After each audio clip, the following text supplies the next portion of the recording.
Effective kaya to? Tara, tingin natin.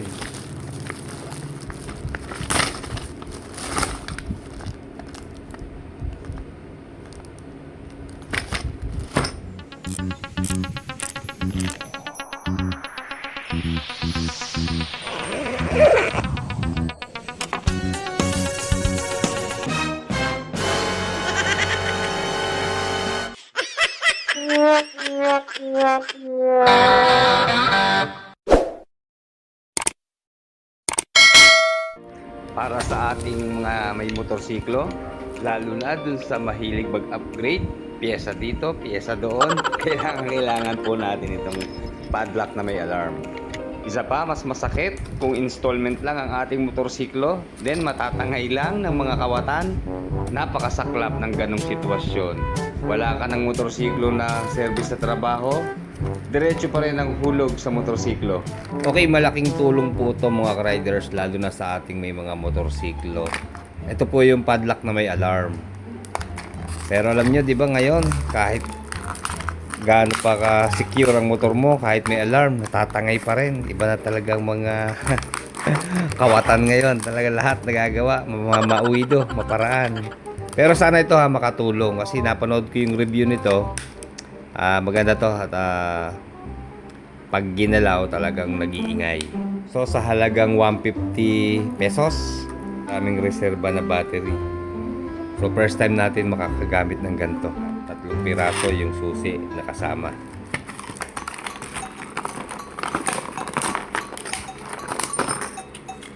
Okay, magaan lang siya mga riders.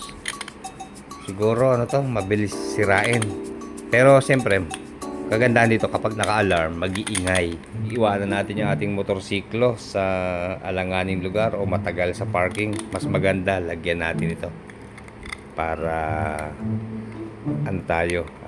payapa habang nasa trabaho o nasa mga nilalakad natin. Then 6 na pirasong baterya yung kasama niya. Ang size ay LR44. Ang sinasabi dito sa manual, simpleng-simple lang naman. Itong pinakatangkay niya, babaligta rin para mag-alarm siya. So, testingin natin ha.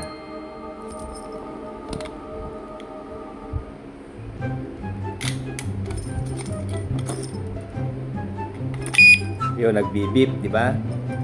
So, ito, siguro doon natin isingit sa disc, sa gulong. Ikapit natin dun sa mugs para mag-lock nga, hindi na siya magalaw. Kasi kahit ito'y mahina lang, ayan, mag-a-alarm siya pag nagalaw ng konti. So malakas din yung alarm niya, di ba? Para i-disarm, ayan, i-unlock lang natin. So ayan, pwede namang hindi natin gamitin yung alarm. Ayan, ganyan, so babalik ka rin mo lang siya. So makakatulong to, lalo na sa pagpapark natin ng matagal, sa iiwanan sa palengke, sa iba't ibang lugar na hindi natin kabisado. Maganda, lagyan natin ito. Sige nga, testingin natin sa labas, sa mismong motor natin.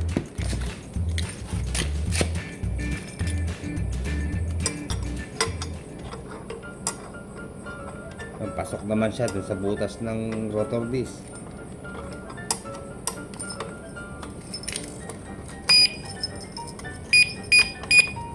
Ayan.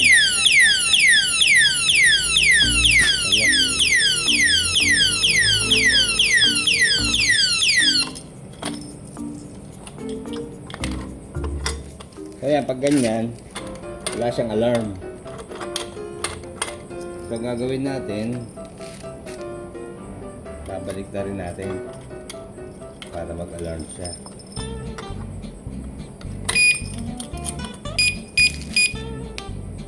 So ayan, pag dinanggi nyo, nag-beep na siya ng 3, di ba? Once na ginalaw nyo yan, matik, mag-iingay yan. So testing natin ha. So konting-konti lang. Yun lang ha, bawal hindi sila sadyang nadanggi. Skandaloso rin siya. Maingay.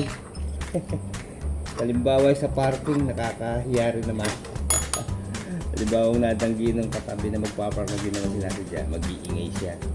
So yun lang ang disadvantage. Pero siyempre, kabisado naman natin yung ating pinagpa-parkingan, pwede namang ilock na lang natin. Huwag na natin iset ng may alarm.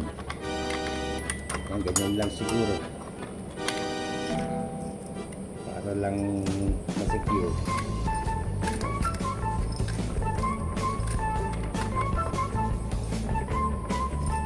Pa nga, halimbawang i-alarm natin, babalik na rin.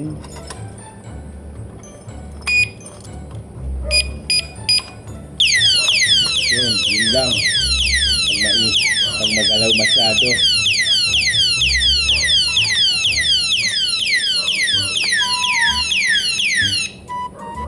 Tumitigil naman siya, pero pag ginalaw ulit, yun lang ang problema. Medyo sensitive siya mga ka-riders ha. Sensitive ito.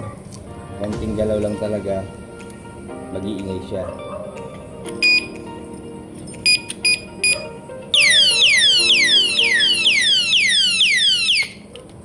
Yun lang.